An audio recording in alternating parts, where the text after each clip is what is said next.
Hello everyone, my name is Sota Watanabe, founder of Astan Shiden Network, and today we have a special AMA with DIA Network, and the DIA recently joined Shiden's ecosystem and deployed the Oracle to support various dApps like DeFi, NFT, and so on. So I'm really excited to have Paul, co-founder of DIA.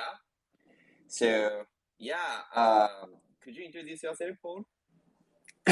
Yeah, I'd love to, Sota. Thanks for setting this up, and we're quite excited that we're integrated with Shiden. So my name is Paul. I'm one of the co-founders of DIA, and I'm in charge of business development. So I'm talking with partners, helping with integrations, and with me also here is Samuel, my co-founder and CTO, who's running tech, and obviously an integration with you guys at Shiden is always a joint work of Samuel and me. Samuel, great you're also joining. Hi everyone, great to be here. All right, so first of all, I would like to introduce Shiden Network. So Shiden Network is a multi-chain smart contract hub on Kusama network, supporting Ethereum virtual machine, WebAssembly, and the multiple layer 1 blockchain, including Ethereum, Binance Smart Chain, and Cosmos. So Shiden became a Kusama parachain 2 months ago, and Shiden is running as a Kusama parachain right now. And we have supported dApps staking. This is the most important feature Shiden has. We're gonna distribute basic income for all developers through dApps staking. And this feature is live on our testnet, and it will be live on the mainnet next week or next week. So yeah, today we are really happy to have a DIA. So Paul, it would be great if you could introduce DIA network to the community. Yeah, thanks. Love to. So DIA is a decentralized Oracle provider. So what does that mean? We're collecting data and using sanitization and different methodologies of computing data and bringing this on chain. And we differentiate against a couple of our DIA competitors in the space that we don't only are addressing the provision of data upstream, so bringing this data in a reliable and secure way on chain, but we're looking really at the data at its core. So what we're doing here is that we're really aggregating, for example, trading data at a tick level. We're integrated in all the relevant sectors, pulling that off-chain data, but we're also running various nodes in pulling decentralized market data. And all this data together, we're using computation and sanitization to derive at a very trustworthy, transparent, and resilient price point. And we're providing this to a broad system of L1s and L2s. And we're great. I mean, we're really strong believers in substrate ecosystem in general, and hence made a ton of sense for us. Obviously, to engage in the Kusama ecosystem, and with Shiden, this was really a pleasure because you guys are building such cool and innovative infrastructure. So it was for us quite clear that there'll be a ton of applications being built on top of that, and these applications require our data feeds. And yeah, this is exactly what DIA does: collecting data, sanitizing that data, and bringing it to multiple on-chain environments. That is awesome. I like the uniqueness and we are really happy to have DIA on our network. So Paul mentioned about Kusama a little bit, so I would like to explain Kusama network. So Kusama network is the canary network of Polkadot, and Polkadot is one of the most complicated blockchain network. So that's why the Web3 Foundation deployed Kusama, and Kusama is 10 times smaller than Polkadot, so we can say canary network. But this is not testnet. Kusama has, I think, 3 billion worth value, so it is not testnet. And we connected our Shiden network to Kusama as a parachain. The Kusama network consists of relay chain and parachain. So relay chain is the heart of the Polkadot. Sorry, Kusama. And parachain is the own blockchain, which has own logic. such as smart contract parachain, DeFi parachain, NFT parachain, and so on. So Shiden is a smart contract parachain that is supporting Ethereum virtual machine and WebAssembly. So Kusama is very important to test out the features for Polkadot and Asta. Yeah. So Paul, I have a question regarding your Kusama integration. So could you talk more about your integration to Shiden and what is the role of the in Shiden network? Yeah, I'll kick this off on a more general strategic perspective, and then I'll hand over to Samuel, who's much more capable than me to explain the integration itself, as he and his team actually executed it. But reason for us to deploy on Kusama was obviously our great belief that substrate-based networks, Polkadot, will be extremely relevant. And Kusama is, I mean, as you said, Sota, it's kind of a bit of the playing ground, which enables a lot of experimentation. So there are extremely interesting, relevant projects building on it now, looking at their use case and how this will evolve on basically Polkadot in the time to come. But it's so much more than a testnet. So this is something which we believe will prevail over time. It will be always the place where innovation will happen. And as we are with DIA always extremely early and try to collaborate jointly with these different projects building on these ecosystems, it's a natural fit that we're active in the Kusama ecosystem and don't like wait for Polkadot to spin off it. But this is fun, and this will be very relevant for us also over the time. But handing over to Samuel to cast some light on the integration here. Yeah, thanks for that.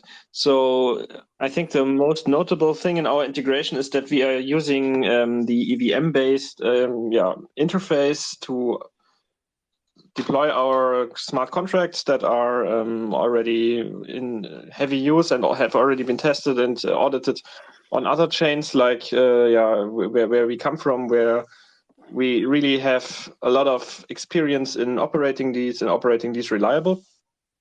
And this allows us to easily integrate in a very seamless manner without having to write too much of new code. Instead, we can just use existing infrastructure. We can leverage the existing round robin scheduling, for example, for interacting with the nodes that are actually in the integration communication. And this leads to a system where we can very quickly deploy new oracles, also on Shiden, also on Shibuya, and where we have the ability to execute this on customer demand pretty quickly, pretty efficiently, and also in a highly automated way, so that it's very easy for us to deploy new oracles and to keep the existing ones up and running. One thing maybe to note is that obviously the oracles we have, they have different ways of being fed. So one way is that there's just periodic updates that could happen, for example, every minute of a price. But sometimes it's also more important to just get updates whenever a certain threshold is crossed. So if you imagine to have a price feed of a stablecoin, to have an update every minute might not be that interesting, because normally the stablecoin is within very close bounds to whatever it is bound to. But it could be that the stablecoin is at some time diverging for whatever reason on the markets, and then even a change of let's say 5 to 10 basis points is interesting enough to immediately trigger an update that might be even quicker than the 1 minute delay then.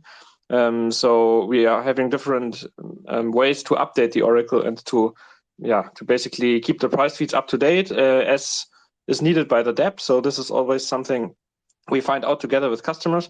But in general, that's a very holistic approach we can do there, and a very generic approach as well when we talk about multi-chain capabilities. That is awesome.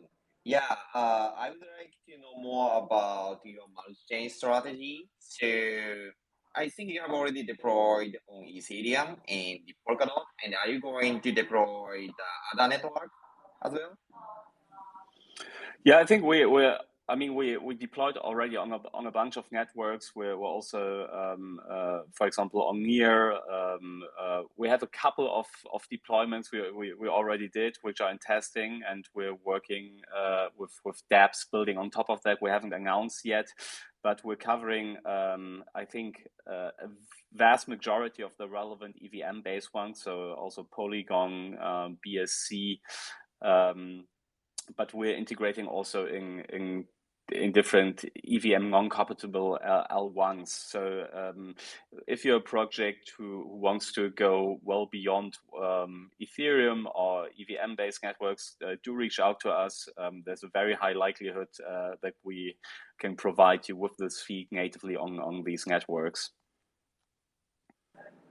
Awesome. And Shiden also support Ethereum virtual machine. That's why DI is live on testnet as well as mainnet. This is the big news for us. Yeah, thank you for the development. And could you teach me about the progress, I mean the stage of the integration from Yes. DI side? Yes, Yeah. gladly. So yeah, we have a usual setup of demo oracles that we run. We have them on Shibuya and on Shiden.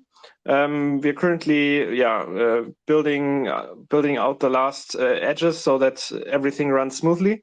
But we have been doing test operations in the last weeks, so we are very confident and it looks very good.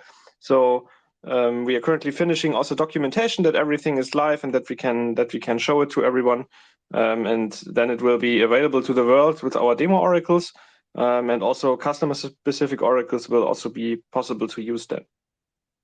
Yeah, so please, everyone, do reach out if it's a BD strategy related questions. Just ping me here either on Twitter or also on Telegram. My first and last name is my handle.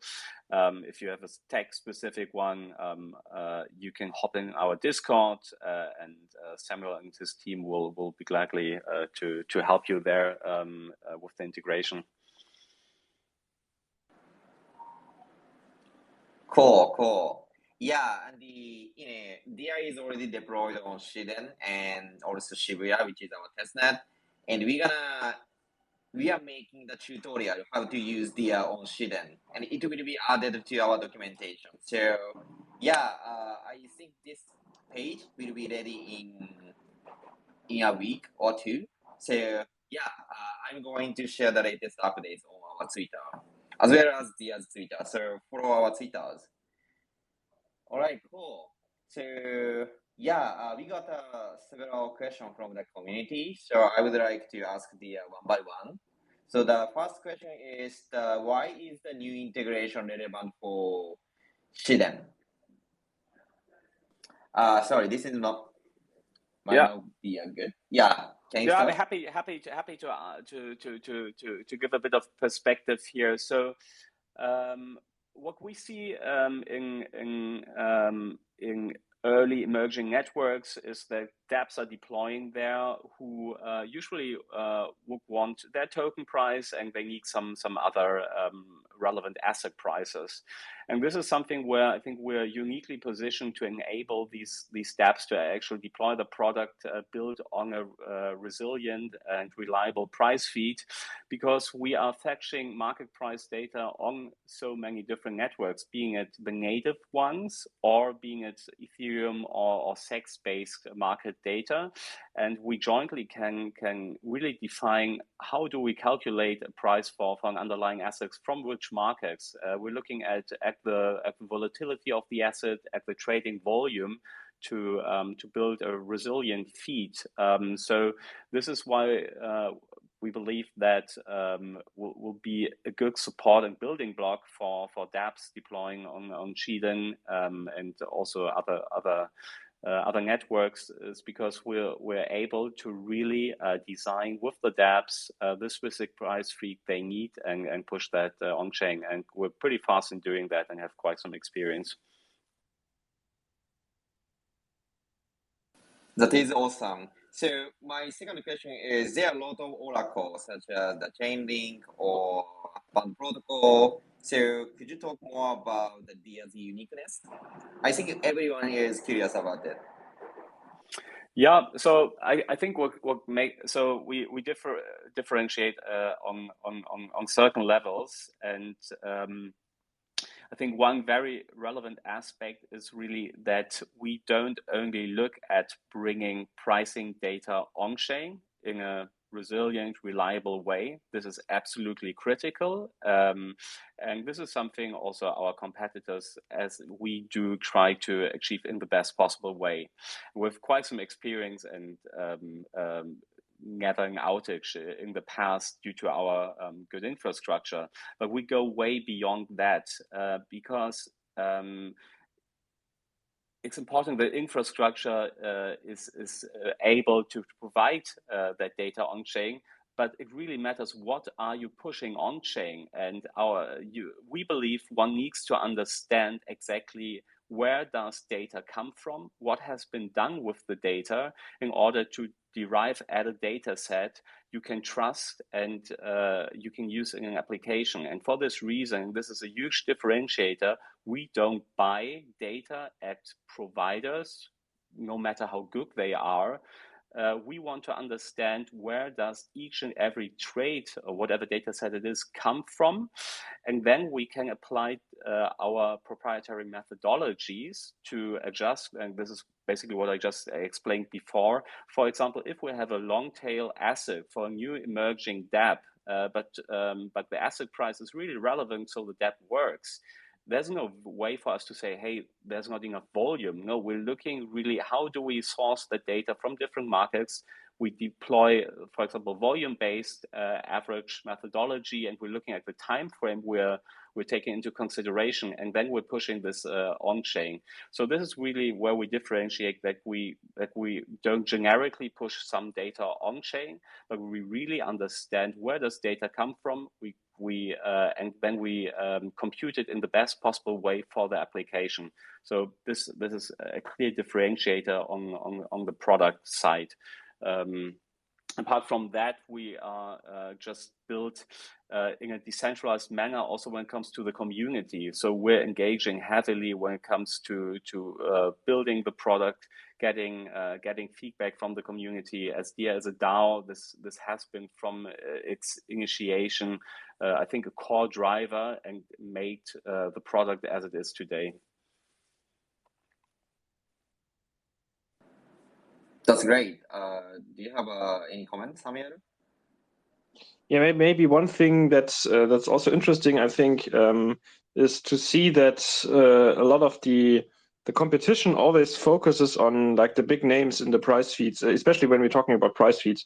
Whereas our infrastructure, as Paul lined out, allows us also to go for very small projects, for very small tokens, for very small coins, or for lending protocols that are not that big yet, but we can still provide meaningful data as long as the data is there on chain or is there also in Sexes. We can get it, and we can provide it, and it's has always been our target to cover this as much as possible, so that it's also possible for smaller teams to get their price feeds on chain without too much hassle.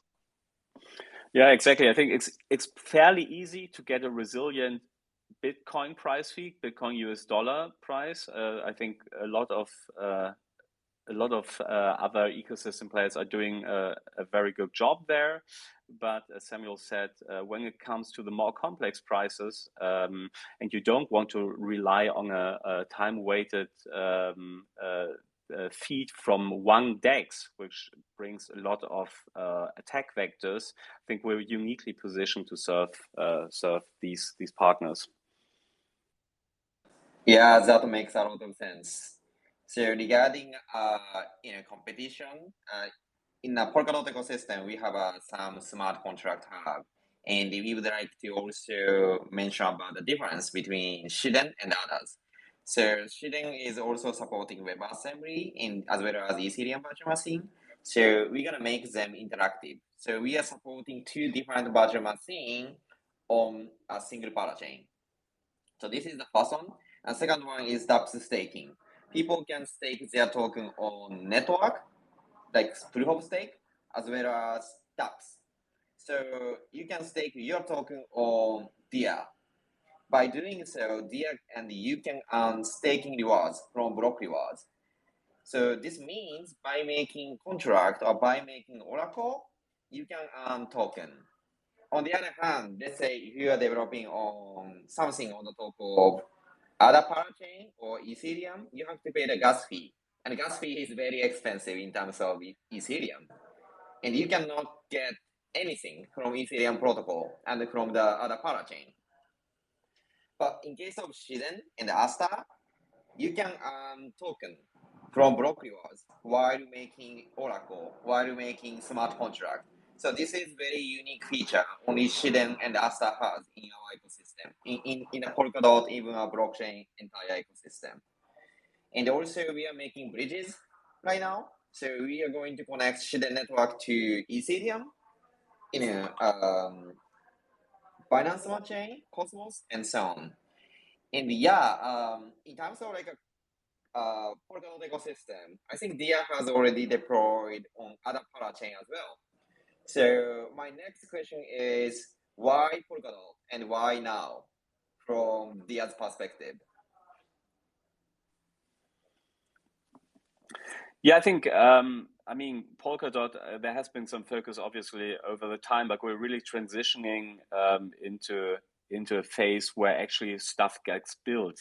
So I think 6 months ago, everybody was saying, okay, I'm building a Polkadot project, but there was basically an ERC20 token minted. But we're now really shifting into, it's not everybody just calls itself Polkadot whatever, but projects running on that infrastructure, and oracles are an integral part to dApps. I mean, most of them need one.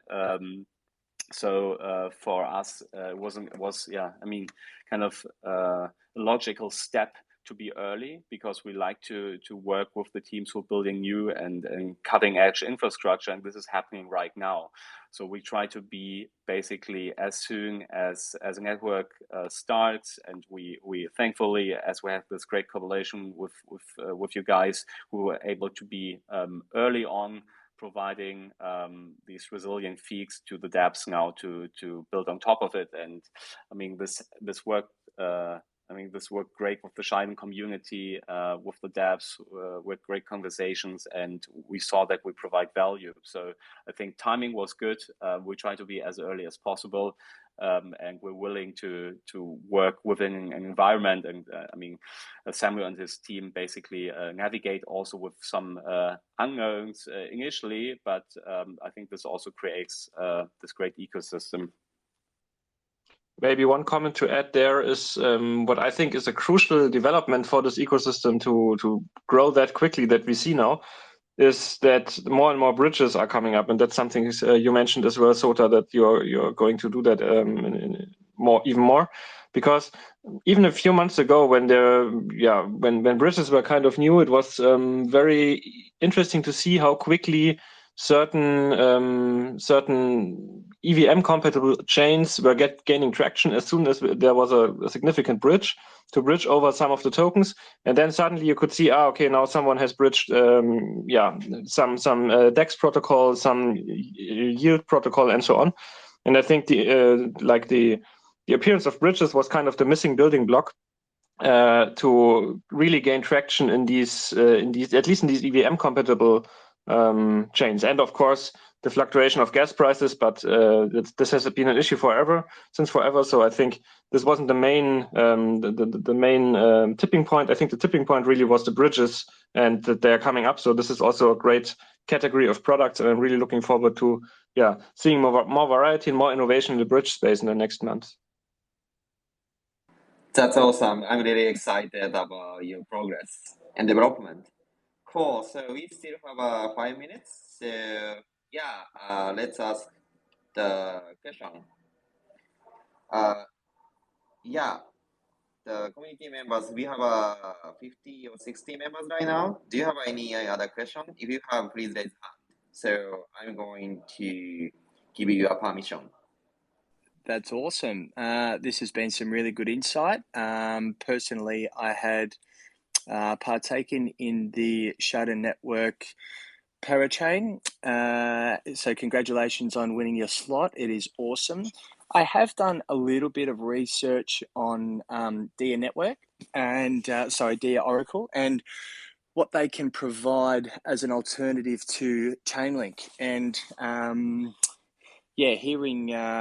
hearing this Twitter Spaces has really opened my eyes up quite a bit to the professionalism of the Dear Oracle. Yeah, buddy, I'm just hold on one second. Very cute. I'm teaching him everything I know. But one question I have, just for some context around the depth and knowledge of the Dia Oracle. How far back does Dia's work go? How long have they been in the space? Because obviously Shiden Network is quite new, and not to say that you guys are inexperienced, but it is new, and Dia does have that history there. How rich is that history? How deep is that knowledge? And two parts, what is the biggest challenge that they have come across so far? Because Polkadot and Kusama is a brand new ecosystem. So, two-part question, if you could handle that one for me. Sure. Very I good think question. I'll cover the first part on our history, and Samuel, maybe you can give some insights on the technical work and the limitations on such new infrastructure. So, but to give some perspective on how long we've been in the space, so we started basically Dia in 2018, and Dia wasn't something which we sketched out and said, hey, this is something, we'll just try this, maybe somebody needs it, but it really it was a result out of a proprietary need. So back then we tried to understand, where do we get, and from building something, where do we get transparent data? And this was something completely absent. So yes, there was infrastructure to bring data on chain, but we had no idea where does actually the data come from, and we believe that's essential. If you don't know where data comes from, that's even worse than the traditional financial system when you're pulling data from Bloomberg. And this really brought us to building Dia. So it's the result of a proprietary need, which became something much larger because we got quite positive feedback, and we were not the only ones who said, okay, if I ingest the feed, I need to know from which markets is it pulled, what has been done with the feed, and so on. So yeah, I guess we have quite some experience on that. I hope that answered the first part of your question. Yeah, and maybe for the second part, so challenges. I mean, there's obviously every day there are challenges. I think this is the cool part of being in this industry, because it never gets boring. But I mean, this ranges from infrastructure questions. So, for example, if we're talking to chains that have been started only recently, it's always a question, okay, how can we get our own node running or get connected to some node that gives us access to the network, goes over to toolset support. So for example, is the compilers, everything working? Are there block explorers and so on? So I think there's always challenges, but in the end, our huge experience in operations of these oracles and of these ecosystem related infrastructure gives us normally a quite good confidence that we can navigate these hurdles and that we can find out how to make it work. And yeah, on the way, sometimes as well, find out new cool solutions that we wouldn't have expected in some corners, that we can then adapt to the existing ecosystem. So I think this is a very interesting space, and yeah, you can always, even with a lot of experience, you can learn a lot because there's so much creativity out of there, and it's really a great working environment. And yeah, I love to stand up every day and just to see what's the day bringing. And I think we rely also heavily on the collaboration aspect, right? I mean, with such a great partner as Shiden and Sota in the team, we get open questions collaboratively addressed, and this is why things happen also so fast. So I think we all somehow benefit from this joint drive in getting something live and driving forward and making it better.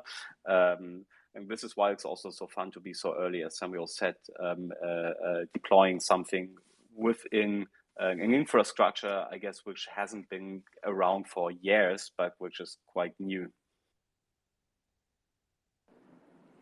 Yeah, we also, dependent on Polkadot. I mean, with the foundation and IT technologies, so there are a lot of dependencies. But we have already, created Shiden network for more than, 2 years right now. So I hope we can make Shiden network stable as soon as possible with partners like VR.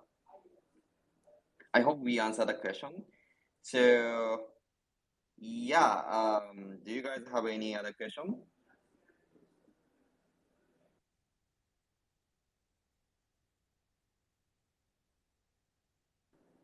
Cool. So thank you very much, dear team, Paul and Samuel, for joining us. And it was very nice, Twitter AMA. And thank you for the question, Brutoman, which it was very nice question.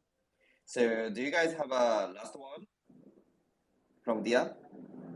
Yeah, thanks for all of your attention. It was very great to speak to you, and great to see your questions and to see the interest. So we're really excited, and yeah, we want to bring this on all the networks, especially on Shiden, and yeah, we're looking forward to a bright future there.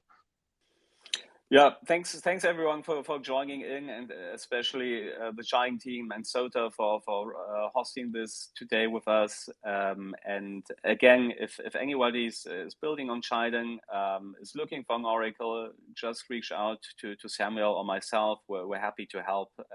Thanks so much. All right, thank you very much, guys. So please follow Paul and Samuel and Shiden and Dia's Twitter account. Yeah, we constantly have a Twitter AMA. So see you next time. Bye bye.